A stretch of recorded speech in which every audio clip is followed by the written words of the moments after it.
أعوذ بالله من الشيطان الرجيم بسم الله الرحمن الرحيم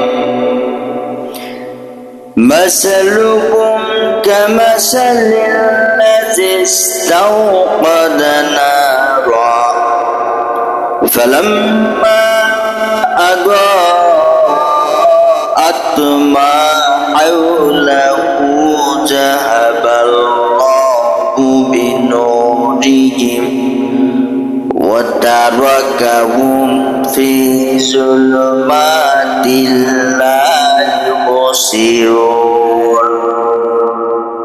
এদের দৃষ্টান্ত হচ্ছে এমন এক ব্যক্তি আগুন জ্বালালো এবং যখন সেই আগুন চারপাশ আলোকিত করলো তখন আল্লাহ তাদের দৃষ্টিশক্তি ছিনিয়ে নিলেন এবং তাদের ছেড়ে দিলেন এমন অবস্থায় যখন অন্ধকারের মধ্যে তারা কিছুই দেখতে পাচ্ছিল না।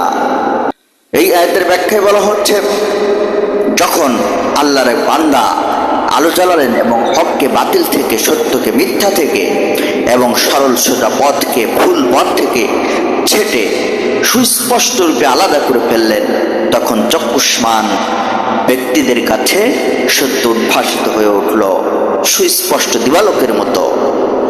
কিন্তু প্রবৃত্তি বোঝায় অন্ধ মুনাফিকরা এই আলোয় কিছুই দেখতে পেল না।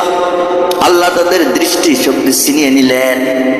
এই বাক্যের কারণে কেউ যেন এ ভুল ধারণা পোষণ না করেন যে তাদের অন্ধকারে হাতড়ে মরার জন্য তারা নিজেরা দায়ী নয়।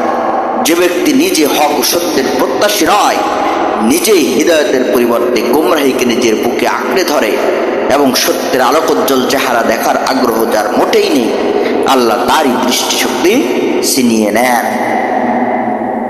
সত্যের আলো থেকে মুখ ফিরিয়ে নিয়ে সে নিজেই যখন বাতিলের অন্ধকারে হাতড়ে মরতে চায়, তখন আল্লাহ তাকে তারই সুযোগ দিয়ে দেন।